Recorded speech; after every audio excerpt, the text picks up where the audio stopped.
অভিযোগও ভারতের, রায়ও ভারতের, হামলাও ভারতের। পাকিস্তান সেনার মুখপাত্র কাশ্মীরের পেহেলগামে পর্যটকদের উপর ভয়াবহ হামলার জেরে ভারতের অপারেশন সিঁদুর পরিচালনার পর নতুন করে চরম উত্তেজনা সৃষ্টি হয়েছে ভারত পাকিস্তান সীমান্তে।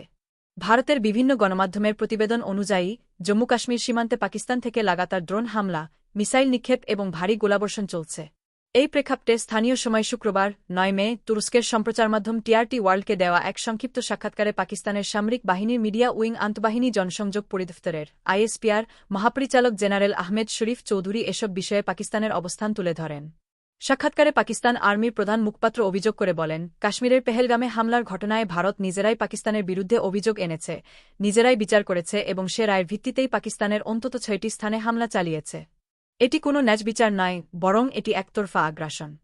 তিনি জানান, ভারত নিয়ন্ত্রিত কাশ্মীরের পেহেলগামে হামলার সঙ্গে পাকিস্তান জড়িত এমন অভিযোগে ভারত পাকিস্তান নিয়ন্ত্রিত কাশ্মীর ও পাকিস্তানে হামলা চালায়। এতে নিরীহ শিশু, নারী ও বয়স্ক মানুষ নিহত হয়েছেন।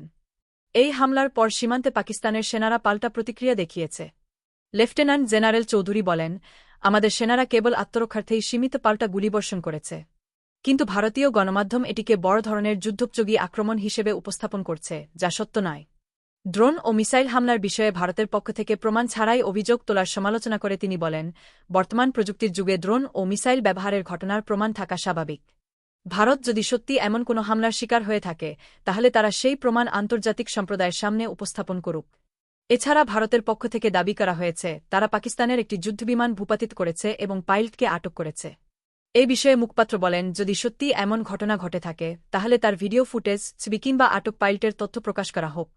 শুধু দাবি করে প্রচার চালালে তা বিশ্বাসযোগ্যতা পায় না। পেহেলগামের পর্যটক হত্যাকাণ্ডে পাকিস্তানের সম্পৃক্ততার প্রশ্নের জবাবে তিনি বলেন, এই ঘটনার পরপরই পাকিস্তান ভারতকে আন্তর্জাতিক একটি স্বাধীন তদন্ত কমিটি গঠনের আহ্বান জানিয়েছে। তবু ভারত তা অগ্রাহ্য করে নিজেরাই বিচারক, সাক্ষী এবং রায়দাতা হয়ে পাকিস্তানে হামলা চালিয়েছে।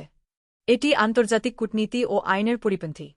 পাকিস্তান সেনাবাহিনীর মুখপাত্র লেফটেন্যান্ট জেনারেল আহমেদ শরীফ চৌধুরী আরও বলেন, ভারতের কিছু রাজনৈতিক শক্তি অভ্যন্তরীণ সংকট ও চাপ মোকাবিলায় জনগণের দৃষ্টি ভিন্ন খাতে নিতে পরিকল্পিতভাবে পাকিস্তানকে লক্ষ্যবস্তুতে পরিণত করছে। বিশেষ করে নির্বাচনের আগ মুহূর্তে কাশ্মীরে হামলার মতো ঘটনা ঘটানো এবং তার দায় পাকিস্তানের উপর চাপিয়ে দেওয়ার প্রবণতা দীর্ঘদিন ধরে লক্ষ্য করা যাচ্ছে, যা নানা প্রশ্নের জন্ম দেয়। তিনি বলেন, পেহেলগাম হামলার প্রকৃত কারণ অনুসন্ধানে আন্তর্জাতিক, নিরপেক্ষ ও স্বাধীন তদন্ত কমিটি গঠনের আহ্বান জানিয়েছে আসছে পাকিস্তান। কারণ এই হামলার পেছনে প্রকৃতপক্ষে কারা রয়েছে এবং কাশ্মীরকে ইস্যু করে কারা রাজনৈতিক সুবিধা আদায় করছে, তা স্পষ্টভাবে বেরিয়ে আসবে। মুখপাত্র আরও বলেন, যখন তদন্ত শেষও হয়নি, তখনই ভারত একতরফাভাবে পাকিস্তানের বিরুদ্ধে অভিযোগ তুলে সামরিক অভিযান চালিয়েছে। এটি অত্যন্ত দুঃখজনক ও দায়িত্বজ্ঞানহীন পদক্ষেপ। সাক্ষাৎকারের শেষ দিকে পাকিস্তানের অর্থনৈতিক পরিস্থিতি ও আন্তর্জাতিক মুদ্রা তহবিল IMF থেকে অর্থ ছাড় নিয়ে প্রশ্ন করা হলে তিনি বলেন, এই বিষয়ে প্রতিক্রিয়া জানানো সরকারের অর্থনৈতিক উপদেষ্টাদের বিষয়। সেনাবাহিনী কেবল জাতীয় নিরাপত্তা ও সীমান্ত রক্ষার দায়িত্বে রয়েছে।